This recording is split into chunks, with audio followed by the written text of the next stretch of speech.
ಇತ್ತ ಹಾಸನದಲ್ಲಿ ಮಾಜಿ ಶಾಸಕ ಪ್ರೀತಂ ಗೌಡ ದೇವಸ್ಥಾನವನ್ನ ಸ್ವಚ್ಛತೆಗೊಳಿಸಿ ಭಕ್ತಿ ಭಾವ ಮೆರೆದಿದ್ದಾರೆ.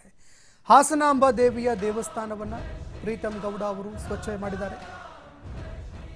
ನಾಳೆ ಬೆಳಗ್ಗೆ ದೇವಿಯ ಸನ್ನಿಧಾನದಲ್ಲಿ ಹೋಮ ಹವನ ಕೂಡ ನೆರವೇರುತ್ತೆ. ಬೆಳಗ್ಗೆ 6:30ರಿಂದ ರಾತ್ರಿ 10 ಗಂಟೆಯವರೆಗೆ ಪೂಜೆ ಪುನಸ್ಕಾರ ಇರುತ್ತೆ. ಅನ್ನ ಸಂತರ್ಪಣೆ, ರಾಮ ಜಪ, ಹೋಮ ಹವನ, ವಿಶೇಷ ಪೂಜೆಗಳನ್ನು ಆಯೋಜನೆ ಮಾಡಲಾಗಿದೆ. ಇದೇ ಸಂದರ್ಭದಲ್ಲಿ ನಾಳೆ ಇಷ್ಟೆಲ್ಲ ಕಾರ್ಯಕ್ರಮ ನಡೀತಾ ಇರುವ ಕಾರಣಕ್ಕಾಗಿ ಹಾಸನ ಮಾಜಿ ಶಾಸಕ ಪ್ರೀತಂ ಗೌಡ ಅವರು ಆಗಮಿಸಿದ್ದಾರೆ. ದೇವಸ್ಥಾನದ ಆವರಣವನ್ನ ಸ್ವಚ್ಛಗೊಳಿಸಿ ತಮ್ಮ ಭಕ್ತಿ ಭಾವವನ್ನು ಮೆರೆದಿದ್ದಾರೆ. ಇದೇ ಸಂದರ್ಭದಲ್ಲಿ ನಾಳೆ ಬೆಳಗ್ಗೆ ದೇವಿಯ ಸನ್ನಿಧಾನದಲ್ಲಿ ಹೋಮ ಹವನಗಳನ್ನು ಹಮ್ಮಿಕೊಳ್ಳಲಾಗಿದೆ. ಅದೇ ರೀತಿಯಾಗಿ ಬೆಳಗ್ಗೆ 6 ಗಂಟೆಯಿಂದ 6:30ರಿಂದ ರಾತ್ರಿ 10 ಗಂಟೆಯವರೆಗೆ ಪೂಜೆ ಪುನಸ್ಕಾರಗಳು ನೆರವೇರಲಿದ್ದಾವೆ. ಅನ್ನ ಸಂತರ್ಪಣೆ, ರಾಮಜಪ, ಹೋಮ ಹವನ, ವಿಶೇಷ ಪೂಜೆಗಳನ್ನು ಆಯೋಜನೆ ಮಾಡಲಾಗಿದೆ. ಇನ್ನು ಇದೇ ವಿಚಾರಕ್ಕೆ ಮಾಜಿ ಶಾಸಕ ಪ್ರೀತಂ ಗೌಡ ಅವರನ್ನ ನಮ್ಮ ಪ್ರತಿನಿಧಿ ಮಾತನಾಡಿಸಿದ್ದಾರೆ. ಬನ್ನಿ ಏನು ಹೇಳಿದ್ದಾರೆ ಕೇಳೋಣ.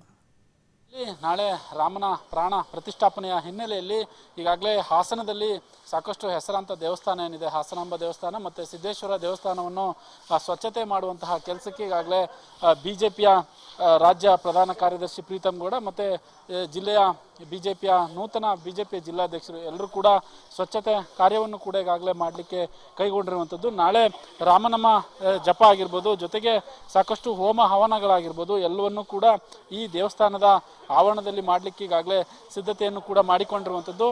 ಸ್ವಚ್ಛತಾ ಕಾರ್ಯಕ್ಕೆ ಸಿದ್ಧವಾಗಿದ್ದೀರಿ, ಸ್ವಚ್ಛತಾ ಕಾರ್ಯವನ್ನು ಕೂಡ ಮಾಡ್ತಾ ಇದ್ದೀರಿ. ನಾಳೆ ಯಾವೆಲ್ಲ ರೀತಿಯಾಗಿ ಏನು ರಾಮನ ಪ್ರಾಣ ಪ್ರತಿಷ್ಠಾಪನೆ ಅಯೋಧ್ಯೆಯಲ್ಲಿ ನಾಳೆ ಆಗುವಂಥದ್ದು, ನೀವು ಯಾವೆಲ್ಲ ರೀತಿಯಾಗಿ ಯಾವ ಪೂಜೆ ಕೆಲಸ ಕಾರ್ಯಗಳಲ್ಲಿ ತೊಡಗ್ತೀರಿ ಅಂತ? ಸಮಸ್ತ ಹಿಂದೂ ಸಮಾಜದ ಅಸ್ಮಿತೆ ಪ್ರಭು ಶ್ರೀರಾಮಚಂದ್ರನ ಮಂದಿರ ಅಯೋಧ್ಯೆಯಲ್ಲಿ 500 ವರ್ಷಗಳ ಏನೋ ಒಂದು ಹಿಂದೂ ಸಮಾಜದ ಭಾವನೆ ಇತ್ತು, ಆ ಭಾವನೆಗೆ ಪೂರಕವಾಗೋ ರೀತಿಯಲ್ಲಿ ಮಂದಿರ ನಿರ್ಮಾಣ ಆಗಿ ಪ್ರಾಣ ಪ್ರತಿಷ್ಠಾನ ಆಗ್ತಾ ಇರೋವಂಥದ್ದು ಎಲ್ಲ ಹಿಂದೂಗಳಿಗೆ, ಪ್ರಪಂಚದಲ್ಲಿರುವಂಥ ಎಲ್ಲ ಹಿಂದೂಗಳಿಗೂ ಒಂದು ಸಂತೋಷ ಕೊಡುವಂಥ ದಿವಸ. ಅತ್ಯಂತ ಶ್ರದ್ಧೆಯಿಂದ, ಭಕ್ತಿಯಿಂದ ಇಡೀ ದೇಶದಲ್ಲಿ ಪ್ರತಿ ಗ್ರಾಮದಲ್ಲಿ ಇರುವಂಥ ದೇವಸ್ಥಾನದ ಆವರಣದಲ್ಲಿ ಪೂಜೆಗಳನ್ನ ಏರ್ಪಾಡು ಮಾಡಿ ಏನು ಪ್ರಾಣ ಪ್ರತಿಷ್ಠಾನ ಕಾರ್ಯಕ್ರಮ ಇದೆ ಅದನ್ನು ಸ್ಕ್ರೀನಲ್ಲಿ ಹಾಕಬೇಕು ಅನ್ನೋ ಅಪೇಕ್ಷೆಯನ್ನು ಹಿಂದೂ ಸಮಾಜ ಮಾಡಿತ್ತು. ಅದಕ್ಕೆ ಪೂರಕ ಎಂಬಂತೆ ಬಹುತೇಕ ಎಲ್ಲ ದೇವಸ್ಥಾನಗಳಲ್ಲಿ ನಾವು ಕೂಡ ತೊಡಗಿಸ್ಕೊಂಡಿದ್ದೀವಿ. ಯಶಸ್ವಿಯಾಗಿ ನಾಳೆ ಕಾರ್ಯಕ್ರಮ ಆಗುತ್ತೆ. ಯಾವ ರೀತಿ ಅಂತ ಹೇಳಿದ್ರು ಅದಕ್ಕೆ ಯಾವುದೂ ಕಟ್ಟುನಿಟ್ಟಿಲ್ಲ.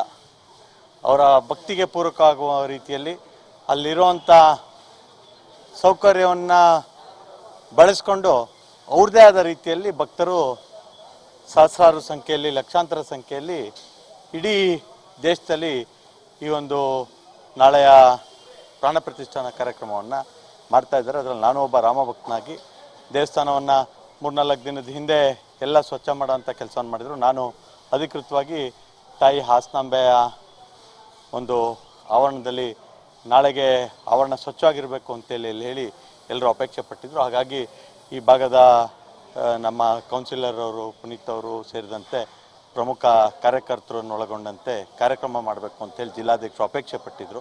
ನಮ್ಮ ಮಾಜಿ ನಗರಾಧ್ಯಕ್ಷರು ಶೋಭನ್ ಬಾಬು ಸೇರಿದಂತೆ, ಯುವ ಮೋರ್ಚಾದ ಹರ್ಷಿತ್ ಅವರು ಸೇರಿದಂತೆ ಇವತ್ತು ಸಿದ್ದೇಶ್ ನಾಗೇಂದ್ರ ಅವರ ನೇತೃತ್ವದಲ್ಲಿ ಈ ಒಂದು ಜಿಲ್ಲೆಯ ಆದಿದೇವತೆ ಹಾಸನಾಂಬ ದೇವಸ್ಥಾನದ ಆವರಣದಲ್ಲಿ ಸ್ವಚ್ಛತಾ ಕಾರ್ಯವನ್ನು ಏರ್ಪಡಿಸಿದ್ರು. ನಾನು ಅವರು ಇಬ್ಬರು ಒಟ್ಟಾಗಿ ಬಂದು ಭಾಗವಹಿಸುವಂಥದ್ದನ್ನು ಮಾಡಿದ್ವಿ. ಯಾವ್ಯಾವ ಪೂಜೆ ಮಾಡ್ತೀರಿ ಸರ್ ನಾಳೆ?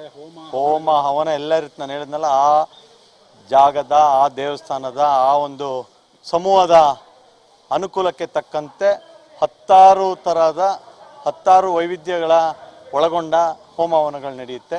ಇಡೀ ಹಾಸನದಲ್ಲಿ ನಾಳೆ ಪ್ರದಕ್ಷಿಣೆ ಹಾಕಿ ಬಹುತೇಕ ಬೆಳಗ್ಗೆ 6:30ರಿಂದ ಪ್ರಾರಂಭ ಆಗಿದ್ದು ರಾತ್ರಿ 12 ಗಂಟೆ ತನಕ ನಾಟಕ ಇರ್ಬೋದು, ಕಲೋತ್ಸವ ಇರ್ಬೋದು, ಹೋಮ ಇರ್ಬೋದು, ಹವನ ಇರ್ಬೋದು, ಅನ್ನದಾನ ಇರ್ಬೋದು, ಎಲ್ಲ ರೀತಿಯ ಚಟುವಟಿಕೆಗಳು ರಾಮ ಭಕ್ತರು ಹಾಸನದಲ್ಲಿ ಮಾಡುವಂಥದ್ದಿದೆ. ನಾನು ಕೂಡ ಅದನ್ನು ಸಾಕ್ಷೀಕರಿಸ್ತೀನಿ. ಓಕೆ.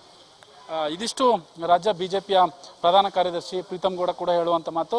ನಾಳೆ ಬೆಳಿಗ್ಗೆ 6:30ಯಿಂದಲೂ ಕೂಡ ಹೋಮ ಹವನ ಸಾಕಷ್ಟು ಕಾರ್ಯಕ್ರಮಗಳು ಭಾಗಿಯಾಗುತ್ತೆ. ಜೊತೆಗೆ 6:30ಗೆ ಹೋಮ ಹವನಗಳು ಇನ್ನಿತ್ಯಾದಿ ಕಾರ್ಯಕ್ರಮಗಳು ಕೂಡ ಆರಂಭವಾಗುತ್ತೆ. ರಾತ್ರಿ 10 ಗಂಟೆವರೆಗೆ ಈ ಕಾರ್ಯಕ್ರಮಗಳಲ್ಲಿ ಕೂಡ ನಾವು ಪಾಲ್ಗೊಳ್ತೀವಿ.